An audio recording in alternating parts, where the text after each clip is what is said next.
This is how to make a DIY water filter. It has that tint to it because I didn't rinse off the particulates that I'm using for each layer well enough.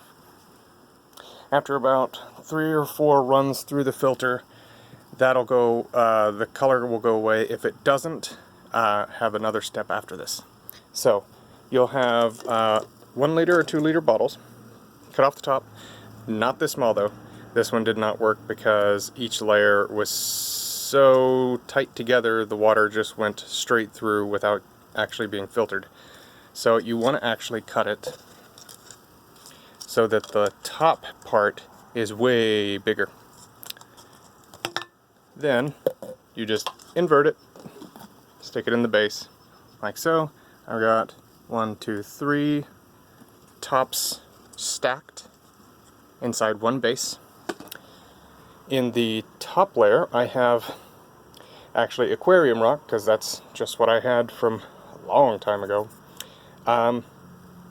This is going to catch large debris like, I don't know, if you got like muddy water, twigs, leaves, stuff like that.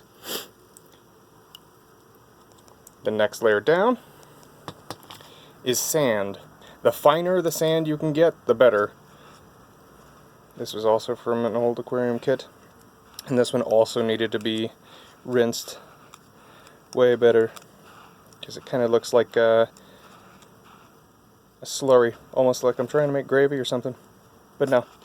So yeah, the finer the sand, the better, because it fits closer together and traps more, and also slows down the water, because you really want it to drip, drip, drip, so it has time to make contact with all the particles.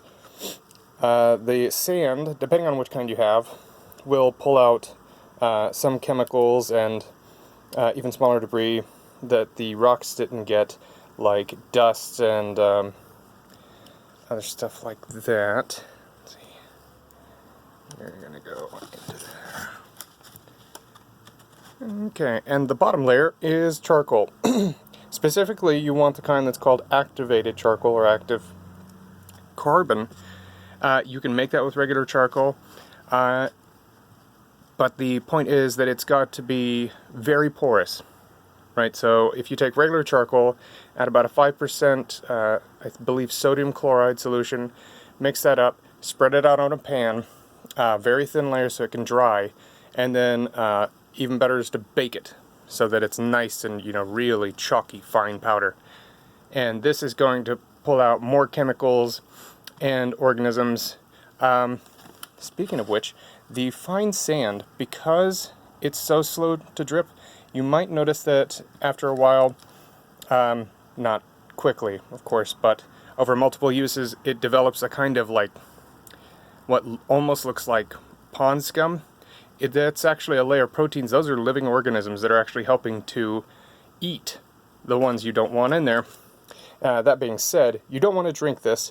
After it goes through these filters, no matter what it looks like afterwards, it's okay for like plants. If you want to make it drinkable, to then kill the bacteria that may be in there, you would distill it. And you can do that with a solar oven, which would just be a box, line the inside with very shiny aluminum foil, leave the top uncovered because you're going to want a piece of plastic wrap to cover that up and keep it nice and tight, so that the sun can get in there, all that radiation circulates but can't get back out.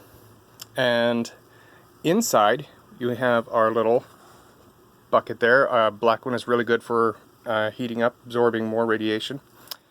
You're going to have all of that water poured into this, and then you're going to place an empty vessel in the middle where the evaporated water vapor is going to condense on that sheet, which will have a dip in it centered right over there. So the droplets will then fall into that empty vessel, and what you'll have in there is the clean water. And that's all there is to it.